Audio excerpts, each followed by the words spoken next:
महाभारत का युद्ध समाप्त होने के बाद द्रौपदी अपने कक्ष में उदास बैठी हुई थी। द्रौपदी उस घटना को सोचकर उदास थी जब भरी सभा में दुशासन द्रौपदी का चीरहरण कर रहा था। तभी वहां भगवान कृष्ण आते हैं और पूछते हैं, सखी द्रौपदी, तुम उदास क्यों बैठी हो? तुम्हें तो बल्कि खुश होना चाहिए कि भरी सभा में तुम्हारी लाज बच गई। तुम्हें तो खुश होने चाहिए क्योंकि तुम्हारे प्रतिशोध की ज्वाला शांत हो गई और दुशासन मारा गया। उस वक्त द्रौपदी श्री कृष्ण से पूछती है, हे गोविंद, आप तो अंतर्यामी है, सब जानते हैं।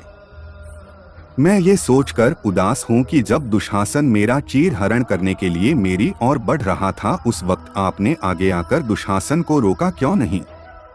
अगर आप चाहते तो वो मुझे हाथ भी ना लगा सकता। जब दुशासन मेरे केस बाल पकड़कर मुझे पूरी सभा में चीरहरण के लिए ले जा रहा था, उस वक्त आपने उसे क्यों नहीं रोका?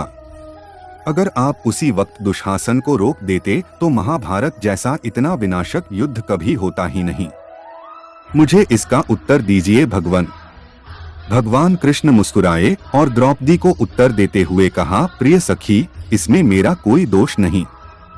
जब दुशासन तुम्हारी तरफ बढ़ रहा था तो तुमने मुझे एक पल के लिए भी स्मरण नहीं किया।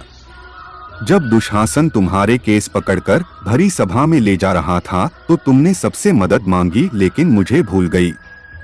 उस वक्त तुम्हें अपनी शक्ति पर पूर्ण विश्वास था और तुम दुशासन से लड़ी भी, लेकिन जब सभा में बैठे किसी व्यक्ति ने तुम्हारी मदद नहीं की, केवल तब तुमने मुझे मदद के लिए पुकारा। क्यों? मैंने पहले तुम्हारी सहायता इसलिए नहीं की क्योंकि मैं तुम्हारी शक्ति पर प्रश्न चिन्ह नहीं लगाना चाहता था। अक्सर मेरे भक्त समझते हैं कि मैं वैकुंठ या द्वारका में ही निवास करता हूँ। नहीं, ऐसा बिल्कुल नहीं।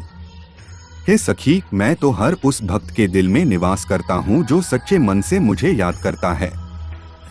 जब दुशासन तुम्हारा चीरहरण करने के लिए तुम्हारी ओर बढ़ रहा था, अगर तुम मुझे उस वक्त केवल एक बार भी पुकारती तो मैं हस्तक्षेप जरूर करता और ये कतई ना होने देता।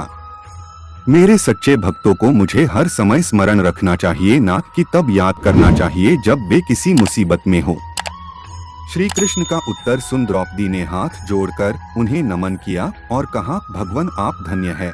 एक बार फिर आपने मेरे दिल में उठे प्रश्नों के समंदर को शांत किया।